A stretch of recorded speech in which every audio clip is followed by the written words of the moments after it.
नमस्कार दोस्तों, SM knowledge hub पर आप सभी सदस्यों का एक बार फिर से स्वागत है। आज की वीडियो पेरेंट्स के लिए काफ़ी महत्वपूर्ण होने वाली है, जो पहली बार अपने बच्चों का फॉर्म केंद्रीय विद्यालय में फिल करेंगे। क्योंकि जो पेरेंट्स लास्ट ईयर भी अपने बच्चों का रजिस्ट्रेशन कर चुके हैं, फॉर्म फिल कर चुके हैं, उनको काफ़ी सारी इन्फॉर्मेशन पहले से प्राप्त रहती है। लेकिन कुछ पेरेंट्स ऐसे भी हैं जो इस साल केंद्रीय विद्यालय में अपने बच्चे के फॉर्म को फिल करेंगे, रजिस्ट्रेशन के लिए अप्लाई करेंगे, एडमिशन के लिए अप्लाई करेंगे। तो वीडियो को अंत तक ज़रूर देखें, क्योंकि एडमिशन की दृष्टि से यह समय काफ़ी महत्वपूर्ण है। तो वीडियो स्टार्ट करते हैं। आज की वीडियो में हम बाल वाटिका 1 टू 3 में किस प्रकार एडमिशन प्रोसेस रहता है और क्या एज क्राइटेरिया है, कैटेगरी, प्रायोरिटी और रिजर्वेशन किस हिसाब से रन करता है, यह हम डिस्कस करेंगे। हमने बाल वाटिका 1 टू 3 की कंप्लीट जो स्कूल की लिस्ट है वह अपने चैनल पर समझाई हुई है। जो पेरेंट्स नए हैं हमारे प्रीवियस वीडियोस को चेक कर सकते हैं। डिस्क्रिप्शन में आपको लिंक प्राप्त हो जाएगा कि बाल वाटिका 1 टू 3 कहाँ-कहाँ, किन-किन एरियो में और किन-किन डिस्ट्रिक्ट में रन करते हैं। मैं आपको रिपीट कर देती हूँ, जो बाल वाटिका 1 है, वह पूरे ऑल ओवर इंडिया में सेलेक्टेड 50 केवीज़ में ही अभी स्टार्ट हुए हैं, क्योंकि जब न्यू एजुकेशन पॉलिसी स्टार्ट की गई, तब गवर्नमेंट के द्वारा यह डिसीज़न लिया गया कि बच्चों को जो बेसिक प्राइमरी एजुकेशन है, वह भी स्टार्ट की जाए केंद्रीय विद्यालय में। क्योंकि जो अभी तक था, वह क्लास 1 में एडमिशन्स होते थे, लास्ट 2 ईयर से बाल वाटिका में भी क्लासेस रन किए जा रहे हैं, जो कि आपका बाल वाटिका 1 लाइक प्री नर्सरी, बाल वाटिका 2 लाइक नर्सरी और बाल वाटिका 3 लाइक यूकेजी, या आप कह सकते हैं nursery, then LKG, then UKG. मतलब जो बच्चे की प्री प्राइमरी एजुकेशन है, वह आपको कंप्लीट कर लेने के बाद में आपका बच्चा 6 प्लस हो जाने के बाद क्लास 1 में प्रमोट कर दिया जाएगा। तो हम बात कर लेते हैं बाल वाटिका 1, जो कि पूरे ऑल ओवर इंडिया में सेलेक्टेड 50 केवीज़ में अभी हाल-फिलहाल रन किए जा रहे हैं, और 445 जो केवीज़ हैं, वहाँ पर बाल वाटिका 3 से एडमिशन्स स्टार्ट होते हैं।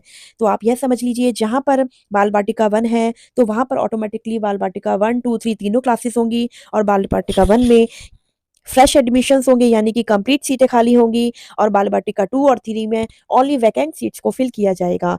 और जहाँ-जहाँ पर जिन स्कूल्स में बाल वाटिका 3 से ही क्लासेस स्टार्ट हैं, तो वहाँ पर बाल वाटिका 3 से ही फ्रेश एडमिशन होंगे और पूरी कंप्लीट सीट्स वैकेंट रहेंगी।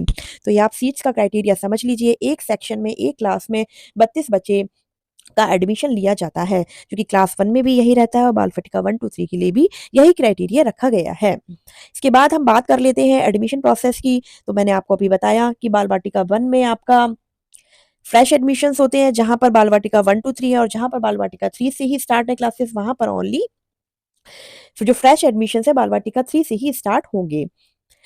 इसके बाद हम एज क्राइटेरिया की बात कर लेते हैं। जो बच्चों की उम्र है, वह मिनिमम एज ऑफ एडमिशन है बाल वाटिका 1 के लिए, आपका बच्चा 3 साल कंप्लीट कर गया होगा, तभी आप बाल वाटिका 1 के लिए अप्लाई कर सकेंगे।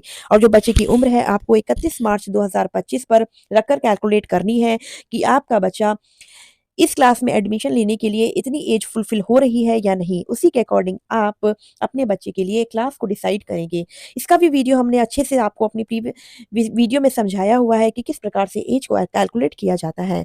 अगर कोई बच्चा 1 अप्रैल पर भी बर्थ है, तो वह भी आपका कंसीडर किया जा सकता है। तो जो बच्चे की उम्र है बाल वाटिका 1 के लिए 3 years but less than 4 years होनी चाहिए, यानी कि आपका बच्चा 3 साल से अगर 4 साल के बीच है, तो आप बाल वाटिका 1 में अप्लाई करेंगे। और अगर आपका बच्चा 4 से 5 साल के बीच में है, तो आप बाल वाटिका 2 के लिए अप्लाई करेंगे। और अगर आपका बच्चा 5 से 6 साल के बीच में है, तो आप बाल वाटिका 3 के लिए अप्लाई करेंगे। और अगर आपका बच्चा 6 प्लस है, तो आप क्लास 1 के लिए अप्लाई करने के लिए एलिजिबल रहेंगे।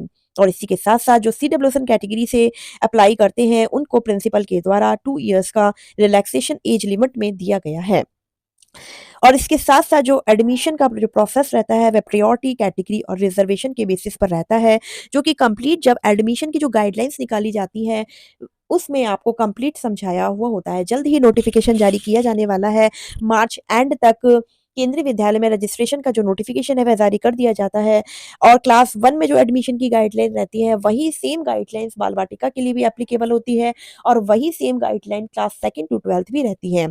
फ़र्क सिर्फ़ इतना है कि क्लास 1 में जो रजिस्ट्रेशन है, वह ऑनलाइन रहते हैं, और अदर क्लासेस में जो एडमिशन या रजिस्ट्रेशन का प्रोसेस है, वह ऑफलाइन रहता है।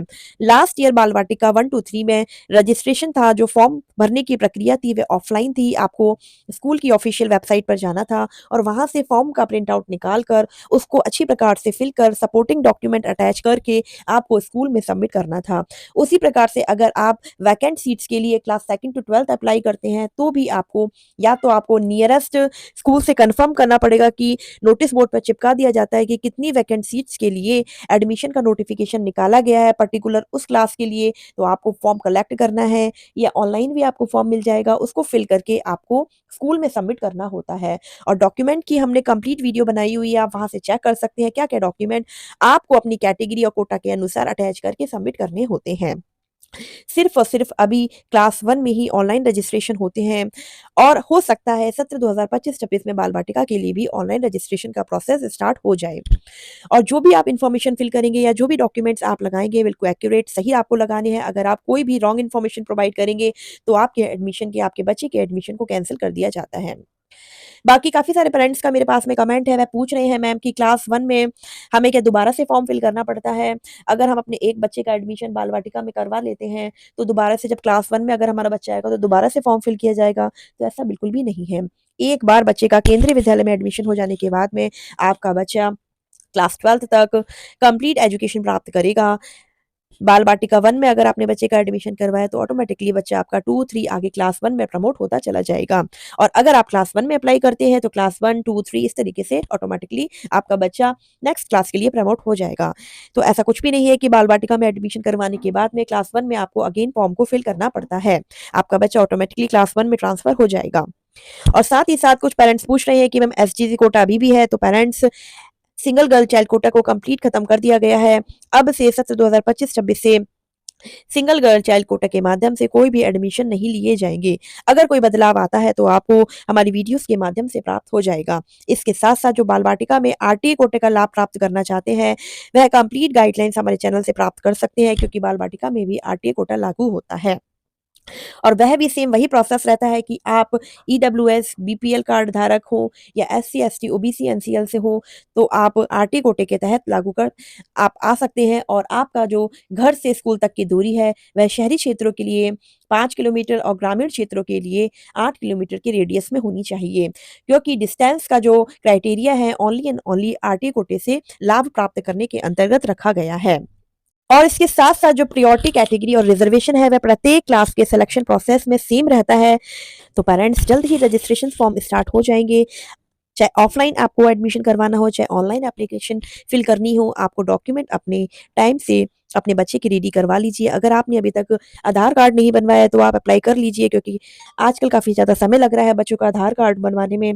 उसके साथ-साथ जिस भी कैटेगरी से आप अप्लाई करना चाहते हैं, उनके सर्टिफिकेट आपके पास में कंप्लीट होने चाहिए। बच्चे का नाम उस सर्टिफिकेट में ऐड होना चाहिए। अगर आपने अप्लाई किया हुआ है, तो आप जल्द ही अप्लाई कर दें क्योंकि जब आप रजिस्ट्रेशन फॉर्म फिल करेंगे, फादर के डॉक्यूमेंट से आप फॉर्म को फिल कर पाएँगे, लेकिन अगर आपके बच्चे का नाम एडमिशन के लिए आ जाता है, तो बच्चे का नाम उस डॉक्यूमेंट में ऐड होना ज़रूरी है। बाकी आप अगर सेंट्रल गवर्नमेंट एम्प्लॉइज़ हैं या स्टेट गवर्नमेंट एम्प्लॉइज़ हैं, तो आपको अपनी कैटेगरी को सही प्रकार से चूज़ करना है। नेक्स्ट वीडियो कि किस प्रकार से आप कैटेगरी प्लस रिज़र्वेशन और कोटा का लाभ प्राप्त कर सकते हैं। नेक्स्ट वीडियो में हम डिस्कस करेंगे इस बात के लिए। अगर वीडियो आपको अच्छी लगी हो, इन्फॉर्मेटिव लगी हो, तो अधिक से अधिक पेरेंट्स तक आप शेयर करें। क्योंकि दाखिले से संबंधित अभी यह समय बहुत महत्वपूर्ण है। कोई भी इन्फॉर्मेशन आपके बच्चे के एडमिशन से छूट ना जाए, इसलिए हम time to time correct information आपको प्रोवाइड कर रहे हैं। हमारे चैनल को सब्सक्राइब करना ना भूलें और अगर आप हमें इंस्टाग्राम और फेसबुक पे फॉलो करना चाहते हैं, तो आपको डिस्क्रिप्शन में लिंक प्राप्त हो जाएगा। इसी के साथ नेक्स्ट वीडियो में मिलते हैं। Thank you.